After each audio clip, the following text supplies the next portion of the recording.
Yesus mengatakan bahwa tanda-tanda ajaib akan menyertai murid-muridnya saat memberitakan Injil. Markus 16 ayat 17 hingga 18. Petrus merupakan murid Yesus dari 12 murid yang paling banyak melakukan mujizat yang tercatat di Alkitab. Petrus juga dikenal sebagai Simeon, Kefas atau Simon Petrus, adalah salah satu dari 12 Rasul Yesus Kristus. Petrus merupakan salah satu pemimpin gereja mula-mula. Ia dan saudaranya Andreas adalah rasul pertama yang dipanggil oleh Tuhan Yesus. Tokoh Alkitab yang terbanyak melakukan mujizat dalam Perjanjian Baru setelah Tuhan Yesus dan juga Rasul Paulus adalah Rasul Petrus. Dalam video kali ini, kita akan membahas tentang 5 mujizat Rasul Petrus yang tercatat di Alkitab Perjanjian Baru. Kelima mujizat Rasul Petrus tersebut diantaranya: 1. Menyembuhkan seorang pengemis yang lumpuh sejak lahir. Kisah Para Rasul 3 ayat 1-8. Pada suatu hari, kira-kira pukul 3 sore, Petrus dan Yohanes pergi ke bait suci untuk berdoa.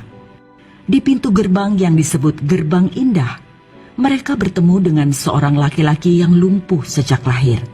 Setiap hari orang itu dibawa ke sana untuk mengemis kepada orang-orang yang masuk ke bait Allah. Ketika orang itu melihat Petrus dan Yohanes sedang masuk ke bait Allah, ia pun meminta kepada mereka agar memberikan sesuatu kepadanya. Kemudian Rasul Petrus menyuruh pengemis itu untuk melihat ke arahnya sambil berkata bahwa mereka tidak mempunyai perak ataupun emas yang dapat diberikan kepadanya. Tetapi mereka mempunyai sesuatu yang lebih bernilai dari perak dan emas yang bisa diberikan kepadanya, yaitu kesembuhan.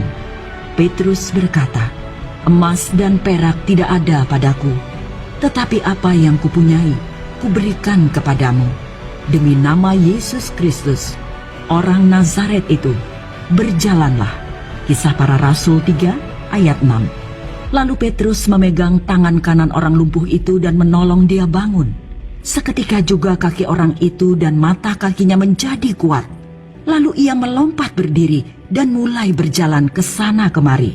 Kemudian ia masuk ke bait suci bersama-sama Petrus dan Yohanes, sambil berjalan dan melompat-lompat dan memuji Allah. 2. Menyembuhkan Eneas yang mengalami kelumpuhan. Kisah Para Rasul 9 ayat 32 hingga 35. Eneas merupakan seorang laki-laki dari anggota jemaat yang berada di kota Lida.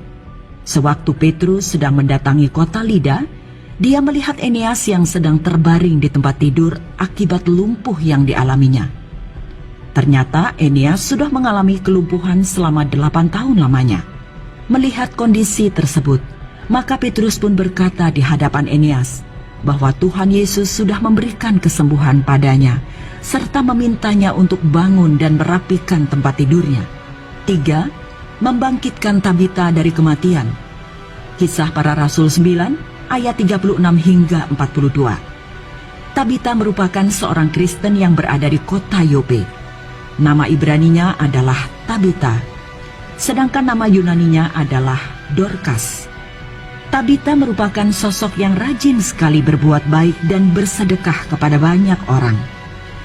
Selain itu, ia juga sangat suka membuat pakaian. Akibat dari penyakit yang dideritanya, maka ia meninggal.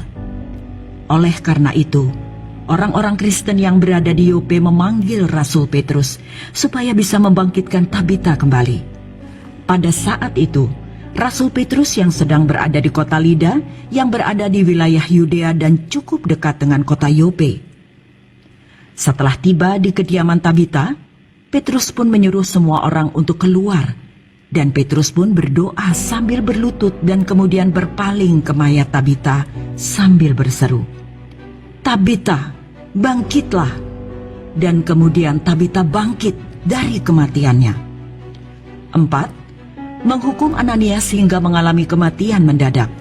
Kisah Para Rasul 5 ayat 1 hingga 6. Di antara jemaat gereja mula-mula di Yerusalem, ada sepasang suami istri yang bernama Ananias dan Safira. Ananias menjual sebidang tanah kepunyaannya, Namun ia hanya memberikan sebagian uang hasil penjualan kepada para rasul. Ia secara diam-diam menyimpan sisanya untuk dirinya sendiri. Istrinya Safira mengetahui hal itu dan menyetujuinya. Pada waktu itu, sudah menjadi kebiasaan jemaat Yerusalem untuk hidup saling berbagi. Seseorang menjual tanah ataupun ladang milik pribadi supaya dapat memenuhi kebutuhan dari anggota jemaat yang saat itu sedang berkekurangan. Ketika Petrus mengkonfirmasi kepada Ananias, apakah harga tanah yang dijual oleh mereka benar-benar dengan harga yang senilai atau tidak? Dan Ananias tetap bersikeras mengatakan iya. Petrus pun dengan keras mengecamnya. Ananias, mengapa hatimu dikuasai iblis, sehingga engkau mendustai Roh Kudus dan menahan sebagian dari hasil penjualan tanah itu? Selama tanah itu tidak dijual, bukankah itu tetap kepunyaanmu? Dan setelah dijual, bukankah hasilnya itu tetap dalam kuasamu? Mengapa engkau merencanakan perbuatan itu dalam hatimu? Engkau bukan mendustai manusia, tetapi mendustai Allah. Ketika Ananias mendengar perkataan itu, ia jatuh dan meninggal. Semua orang yang menyaksikan kejadian itu menjadi sangat takut. 5. Menghukum Safira hingga mengalami kematian mendadak. Kisah Para Rasul 5 ayat 7 hingga 10.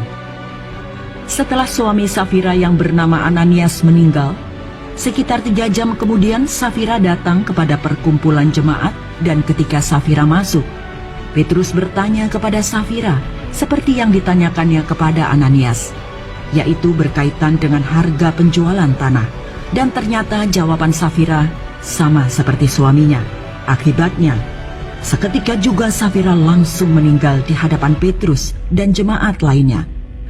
Banyak orang yang bertanya-tanya, mengapa berdusta harus dihukum mati? Sebenarnya mereka tidak perlu berbohong terkait dengan harga penjualan tanah yang mereka jual, karena tidak ada paksaan agar menjual tanah dan menyerahkan uangnya ke gereja. Kesalahan yang telah mereka lakukan adalah menimbulkan sebagian hasil penjualan tersebut seolah-olah hasilnya telah mereka serahkan sepenuhnya. Lagi pula Rasul Petrus telah memberikan kesempatan kepada mereka untuk mengakui perbuatannya, tetapi mereka tetap kokoh dengan kebohongannya. Itulah 5 mujizat Rasul Petrus yang tercatat dalam Alkitab.